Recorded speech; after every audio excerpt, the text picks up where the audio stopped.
good. I don't think we lost many. That's pretty good. I appreciate that, and thank you for your careful attention. I know this is a little bit heavy material. It's not like a normal sermon, that's for sure. And I wanted to say to all of you, I just as soon preach from the Bible and preach the gospel of Jesus Christ as this. And I love to talk to people about the existence of God, particularly those who are not believers. But if you become a believer in God, the next step is to learn that this is His Word. And I just soon preach from this too. So that's not our topic today. So now we're going to look at the macroscopic level. That's big stuff. Last hour we were looking at the microscopic level. So, I think I'll say no more by way of introduction. Let's just get into the topic. Let's see if this works. I already used Romans 1, so I'm going to go right through this. It's the same passage. It's an argument from design. Right, class? That's what we said before. So, as we begin to talk about design in the universe, I want to talk to you about how big things are for a few minutes. And I know when I get finished, we don't really have a concept of it very well because it's so massive, it's hard to comprehend. But I'll try. So let's talk about our Milky Way galaxy, the galaxy in which our solar system is found. There's a picture of it. It has a central bulge. It's a spiral galaxy. You can see the spiral bands coming out from the center. Our solar system is approximately right here, way out here on the outer edge of the Milky Way galaxy. There are reasons for that we'll talk about a little later. You see up here that the diameter across the widest space of the Milky Way galaxy is estimated at 100,000 light years. And if you're not familiar with that, that's the time it takes light to travel in 1 year times 100,000. That's big, isn't it? Let's talk about how big that is. It's estimated that there's some 200 billion stars in this one galaxy. It's 100,000 light years in diameter. So let's do a little arithmetic. How do you figure 100,000 light years? Well, it's 100,000 times the speed of light, 186,000 miles per second. And then we have to convert seconds to years, right? So you multiply by 60 seconds per minute, 60 minutes per hour. And by the way, class, do you know why we have 60 seconds in a minute and 60 minutes in an hour? Why not 100? Why not 10? Why are we stuck with 60? Good answer. We are in a new lecture class.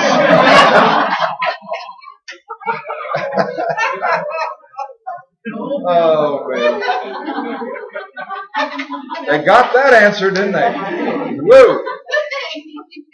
I will tell you why we're stuck with 60. It's because of the Babylonians. Did you know that? Where was Abraham raised? In Ur of the Chaldees, which was over in the approximate area as today is Iran. The Chaldeans, ladies and gentlemen, were the ancestors of the Babylonians. And they are credited with designing the first place value system in the history of mankind. They had a base of 60 in their mathematical system. What's our base? 10. They used base 60. And as a result, they had 360 degrees in one complete revolution. Right? That's a multiple of 60. They divided up the heavens by 60. The heavens had 12 houses. 60 is a wonderful base because it's divisible by almost everything. What divides into 60? 2, 3, 4, 5, 6, 10, 12, 15. Almost everything divides into 60. It's a very nice thing to use. And they had very few symbols. They had two symbols, one for 1 and one for 10. And they could write any number you want. They could do arithmetic very easily, base 60. That's all thrown in free of charge. Has nothing to do with this lecture. Except you're stuck with 60. That's a leftover from the Babylonians. 3000 to 4000 BC. Okay, so you multiply those together, then 24 hours a day, right? Times 365 days per year. So if you'll do that in your head right quick, multiply all those together, test out your mental arithmetic, and you get this number. That's the distance of 100,000 light years. All right, let's name it, class. This is the what place? Thousandth place. This is the millions. This is the billions. This is the trillions. This is the quadrillion. Even our government can't spend that much. I mean, they're doing very well on the trillions, aren't they? But that's 588 quadrillion miles. The distance across our galaxy. Can you get your arms around that? Our government owes, what is it right now? 17 trillion? I can't get my arms around that. It's incredible.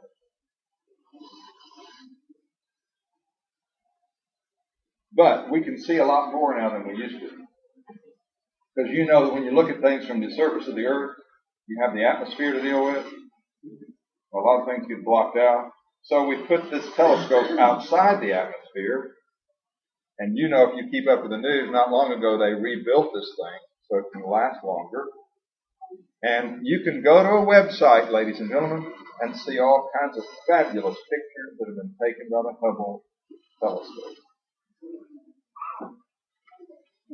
Here's one. That's a portion of the constellation Serpent. That's just one piece of the universe taken from the Hubble telescope. And what you probably don't know is that in this picture, a lot of those brightest globs of white there, you see that little light, those lights? You would think, look at all the stars in that picture. The fact is, most of those larger globs are not stars, they're galaxies that themselves contain billions of stars. And that's just one piece. It's amazing. It's estimated there are over 1 trillion galaxies, of which our Milky Way galaxy is just one. So, it gives you some picture, and that's not counting the space in between the galaxies, which there's a lot. Here's a very famous picture. I'm trying to get at the magnitude of that. Anybody recognize that picture? The name of it is Earthrise. It's probably one of the most famous pictures ever made. And I'm not going to tell you the story, but if you want to hear it, you can ask me later. I have the original photograph of that picture on my wall in my office. It's the original. I'll explain that to you another time. Earthrise. What's that over there? That's the surface of the moon. This picture was taken as the astronauts came behind the moon, and they saw this vision of our Earth from the moon for the first time. Anybody remember the year that happened? They read from Genesis 1. 69. Some of us were listening. I have a book here I'm going to recommend to you called The Privileged Planet. It's by Gonzalez and Richards. Powerful book. I highly recommend it to you. On Christmas Eve, as we said 69, it was 68. Christmas Eve of 1968. The Apollo 8 astronauts, Frank Borman, James Lovell, and William Anders, became the first human beings to see the far side of the moon. The moment was as historic as it was perilous. They had been wrested from Earth's gravity and hurled into space by the massive, barely tested Saturn V rocket. Although one of their primary tasks was to take pictures of the moon in search of future landing sites, many associate their mission with a different photograph, commonly known as Earthrise. Emerging from the moon's far side during their fourth orbit, the astronauts were suddenly transfixed by their vision of Earth. A delicate, gleaming swirl of blue and white, contrasting with the monochromatic, barren lunar horizon. Earth had never appeared so small to human eyes, and yet was nevermore the center of their thinking. To mark the event's significance and its occurrence on Christmas Eve, the crew had decided after much deliberation to read the opening words of Genesis. In the beginning, God created the heaven and the earth. The reading and the reverent silence that followed went out over a live telecast to an estimated 1 billion viewers, the largest single audience in television history. I was there. Were some of the rest of you there watching on Christmas Eve? As they read this, having gone around the far side. Well, there were two different reactions to that from these three men. Frank Borman and James Lovell became stronger believers in God, because they looked at that and thought, isn't that a magnificent creation as the home for mankind, made especially for us? William Anders, on the other hand, became a greater unbeliever, because his reaction was, look at that little blue blob out there in the midst of all that vast nothingness. I don't see any God out here. And the Russian cosmonauts did much the same, didn't they? They don't see any evidence for God out here. Where is God? Looks like this is just one spot in a vast universe. And so there were different reactions to the same evidence at the macroscopic level. We sent out the Voyager 1 spacecraft 1990. The purpose of that spacecraft was to just keep going and go as far as it could, escape our solar system, and just keep going, and send pictures back. Here's a picture of its flight path. Here's our Earth. It came out from our Earth and passed through all of our solar systems, past Pluto, and headed on out. And sent pictures back. For a long, long time.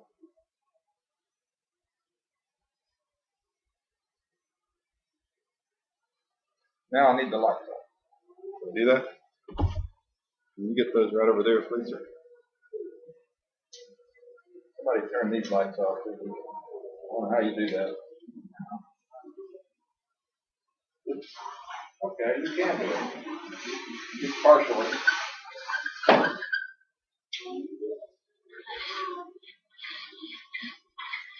I want you to be able to see this pretty well. You see that little dot right there? The arrow is not in this picture, ladies and gentlemen. That was superimposed later. There's a little dot right in the middle of that beam. I want to read you now a quote from the book, The Pale Blue Dot, by guess who? Our favorite author, Carl Sagan. Here's what he wrote. Because of the reflection of sunlight, Earth seems to be sitting in a beam of light as if there were some special significance to this small world. That's a picture of Earth, ladies and gentlemen, from the Voyager spacecraft, about 4 billion miles away from us. But it's just an accident of geometry and optics. Our posturing, our imagined self-importance, the delusion that we have some privileged position in the universe, are challenged by this point of pale blue light. Our planet is a lonely speck in the great enveloping cosmic dark. In our obscurity, in all this vastness, there is no hint that help will come from elsewhere to save us from ourselves. And so Carl Sagan would say to you, class, that ought to tell you there's no God out there. And we're just a little point in the midst of nothingness. And you really think you're significant? Get over it. There's different ways to interpret the same evidence, folks.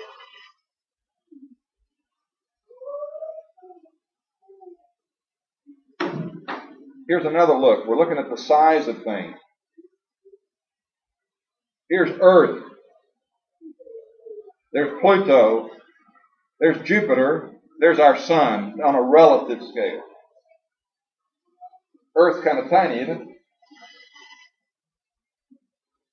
Let's try another one. In this one, here's our sun. The Earth, you can't even see it.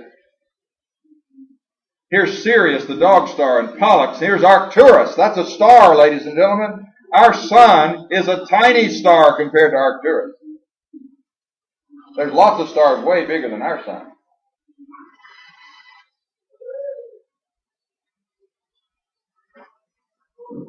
Can you find Arcturus on that one? There's Arcturus right there. Our sun, you can't even see it. 1 pixel. And then there's Rigel and Aldebaran and Betelgeuse and Antares. These are the giant stars. And relative to those, you can't even find the Earth.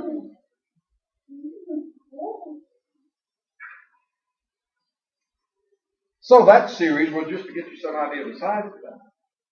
Massive. And you can react to that one way or another. I'll tell you what a lot of folks react to, like Carl Sagan. We're nothing special.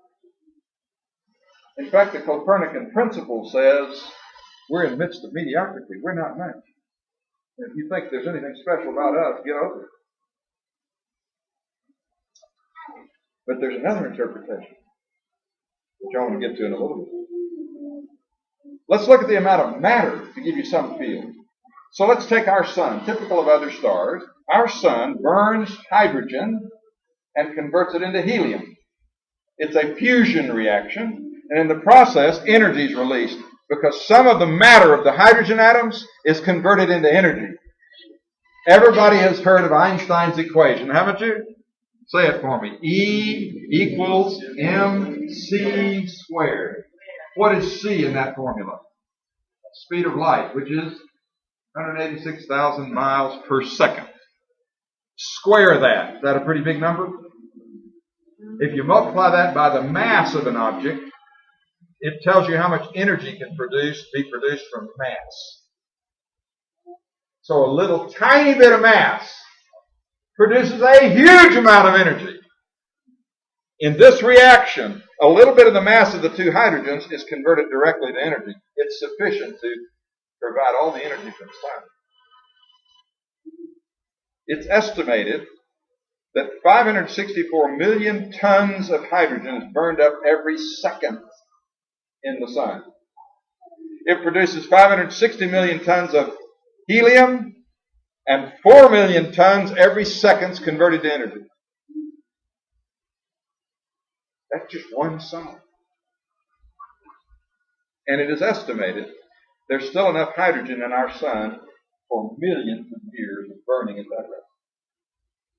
So you don't have to worry about the sun going out in your lifetime or any time soon. The point of this slide is to give you some feel for the amount of mass. That's just one sun. I showed you Aldebaran, right? We believe all the stars function the same way. So imagine how much mass there is out there. So why do I believe, given all of that the macroscopic world testifies of God? I want to explain that to you briefly. Let's get the lights back on, okay? Could you do that for me? Leave those down. Here's the overall picture before I start down the road. There are so many factors, ladies and gentlemen, that are necessary within a very small range of variability to support life on this earth. There are so many of them. It is utterly incredible to believe that wasn't designed. That's where I'm going. I'm going to talk to you about 8 of them. If I did it properly, I would talk to you about over 150. These 2 books, The Privileged Planet and The Source by John Clayton, do an excellent job of describing what I'm going to tell you in much more detail. We will be very brief. What combination of factors are needed to support life on Earth? First, you have to have the proper type of galaxy. If you were listening, class, what kind of galaxy are we in? A spiral galaxy. There aren't that many spiral galaxies, relatively speaking. Most galaxies are elliptical, just blobs. A planetary system like ours will not exist in an elliptical planet. There's too much gravitational force. You couldn't have a solar system like that. Did you know, class, that eliminates most galaxies as a place where you can have a solar system? Most galaxies are eliminated. Spiral galaxies have to be a certain kind, not just any old spiral galaxy. There are some galaxies called safer galaxies, and they blow up every now and then. That's not a good place for life. There's a few other kinds, but it appears out of all the kinds of galaxies there are, there's only one kind that can support a planetary system like ours that we know of. And we're in it. So, you have to have the right kind of galaxy. Did you know that eliminates most galaxies in the universe as a place where life would exist? Second, you have to be at the proper place in the galaxy. It's not just anywhere in that spiral galaxy. I told you where our sun is located, right? Now let's look at it sideways. This is a...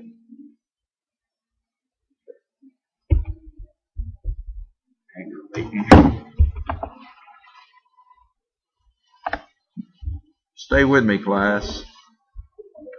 I'll get back to where I want to be. Let's see, where are we here?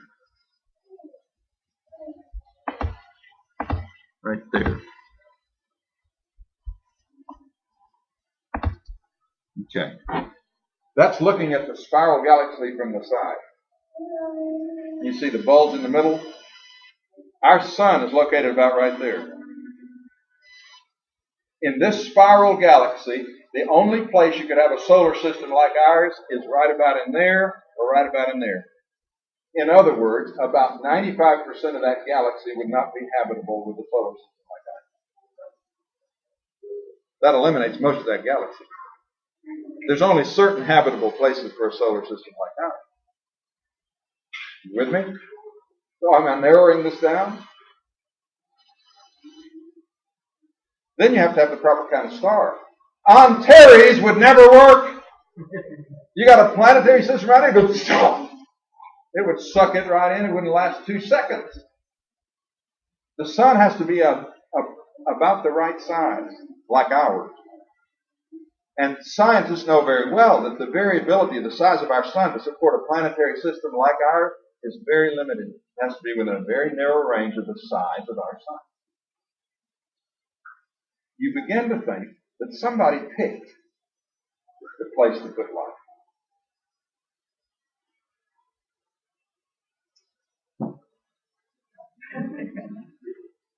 It's really aggravating. All right, what shall I do with this? I got to go back. Sorry, class, we've got techie problems, and I'm not going to use that again.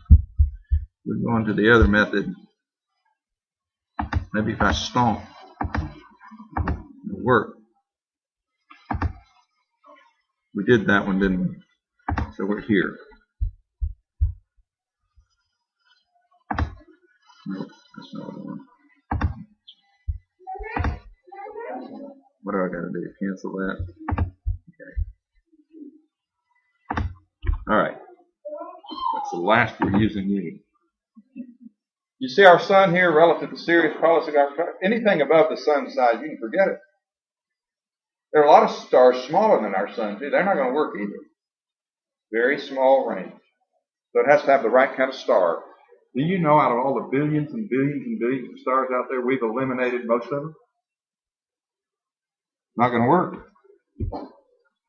Then, your planet has to be the right distance from the sun. It's called a habitable zone.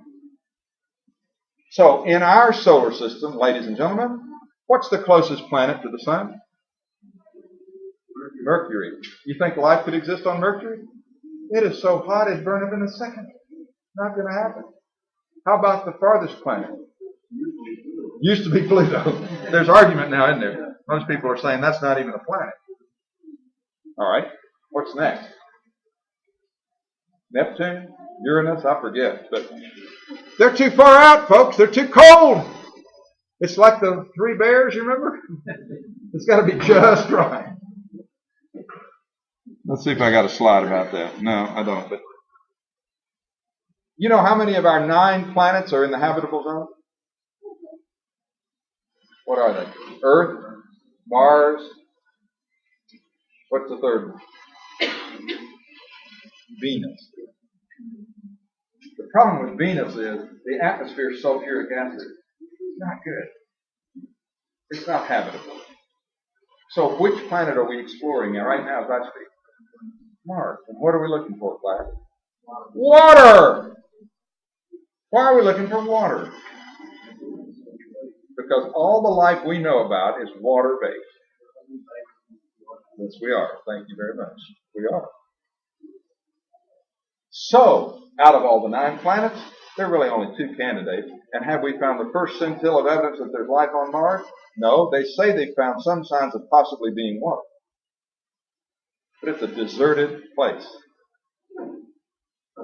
That leaves us 1.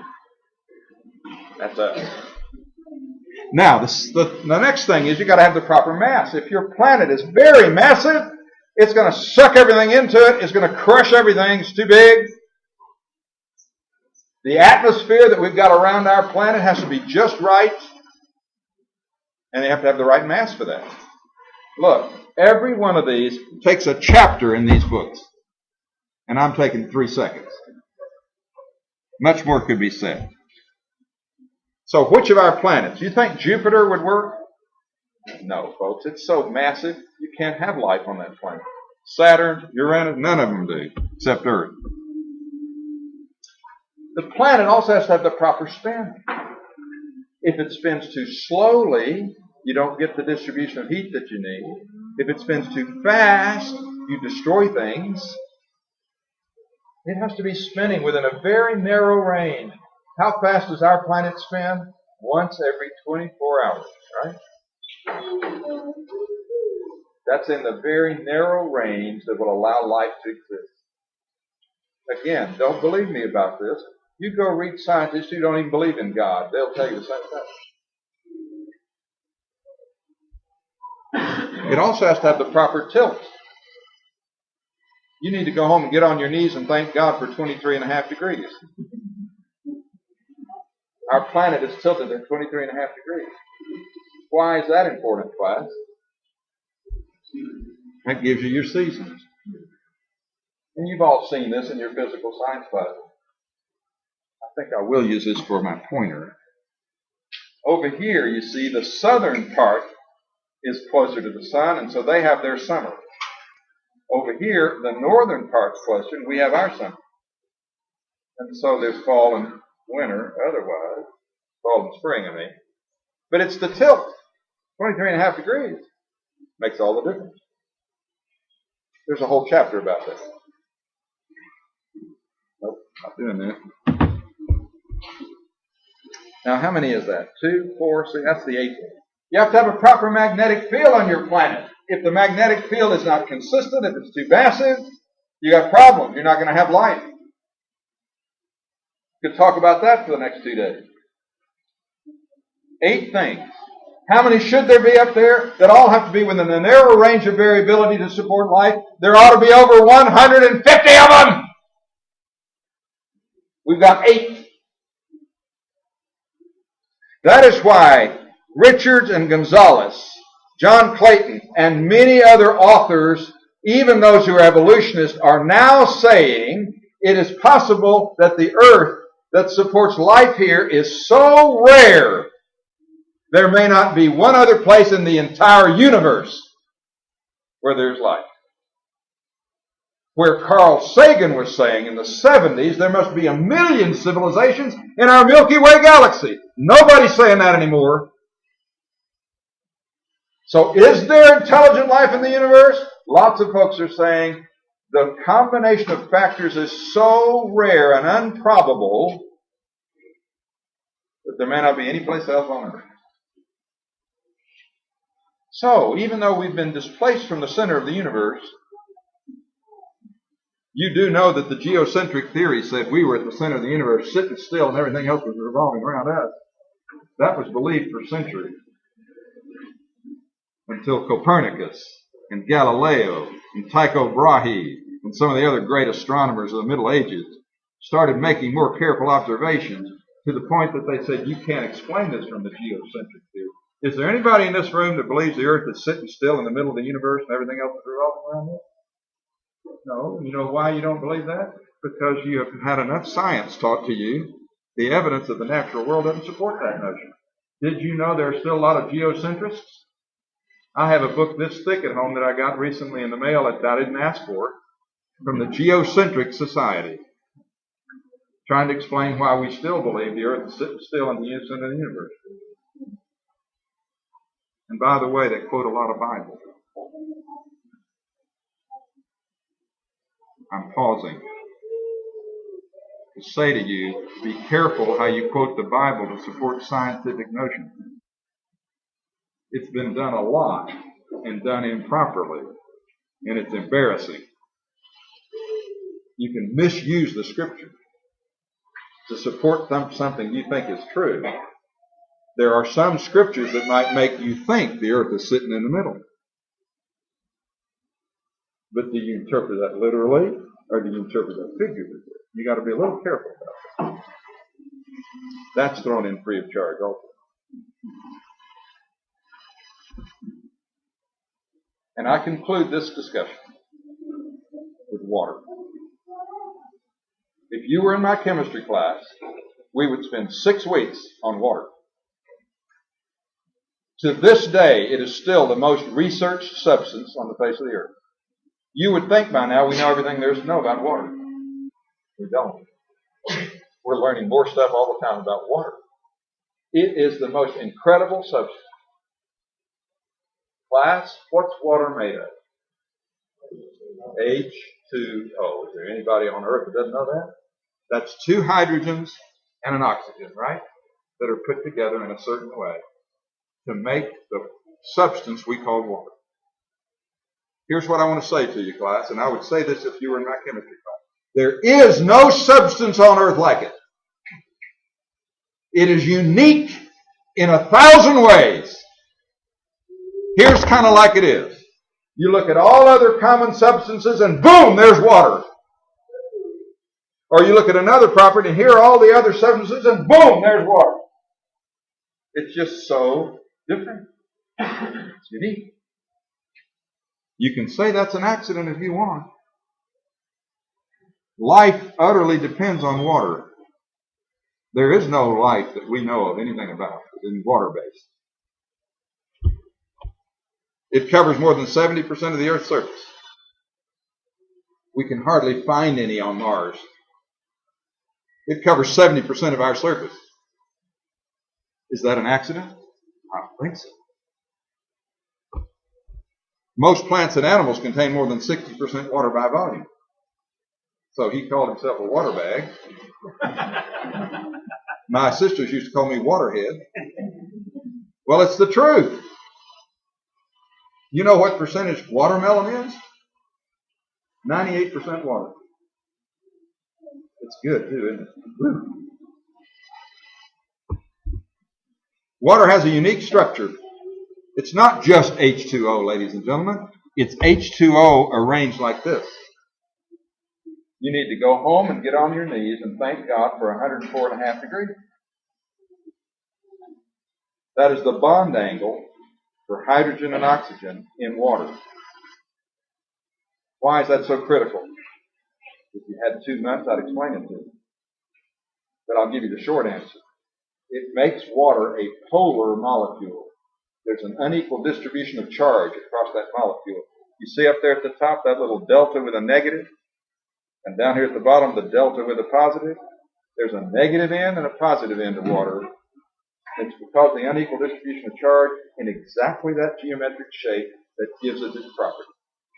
It is incredible what that does. And I could tell you precisely all the physical and chemical properties that allow that to happen. And that's what we do if you were in my class. And we test on it. It's the only substance on earth that exists in all three states, naturally, solid, liquid, and gas. And by the way, that's one of that habitable zone property. You better be in a zone where water can exist in all three states, and primarily in which state? Liquid. Which for us, for water, is between 0 and 100 degrees centigrade Celsius. Critically important. It has a uniquely high specific heat. You folks have winter up here.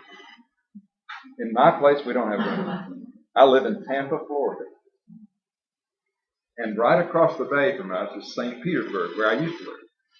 In St. Petersburg, ladies and gentlemen, the temperature is always between 60, 55, and 95.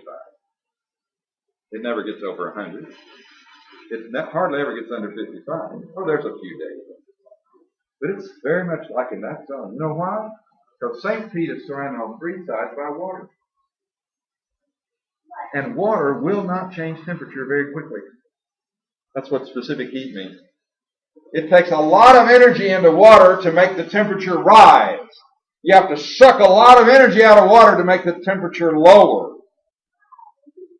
You think that's accident? It's only the most important substance on earth, and it regulates temperature. In your body, ladies and gentlemen, which is 60% water, most of the reactions that take place in your body take place in water solution. Your body temperature is regulated by water. That's why your temperature doesn't change that much. In addition to that, there are substances inside your bloodstream that regulate the pH of the water. If the pH gets too high, you have substance in there that automatically dump in there and shift it back. If it's working right. And for most of it, it works right. Folks, if you look at the specific heat of every common substance, you got, boom, there's one. It's got the highest specific heat of any common substance. Wide temperature range for liquid. We already talked about that. It's less dense as a solid. Now, you haven't given this the first thought. You drank tea today. Did you happen to notice that there was a solid floating in that tea? That is, if you had ice. Ice floats. That's not the way it's supposed to be. A solid is supposed to be more dense than a liquid. Did you know that? Generally, when you go from liquid to solid, things get denser. Not with water. When water freezes, it expands. You know why that is? 104.5 degrees. That's why. Because you slow down the vibrations and it gets stuck in a lattice. And there's spaces in between. And so ice is less dense than liquid water, so it floats. If that didn't happen, we'd have no life on this planet. Period. And I'm not going to tell you all the reasons.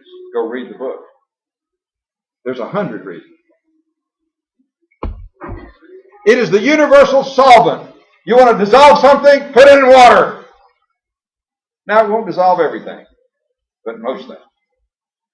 And most things happen in water solution. Almost everything in your body.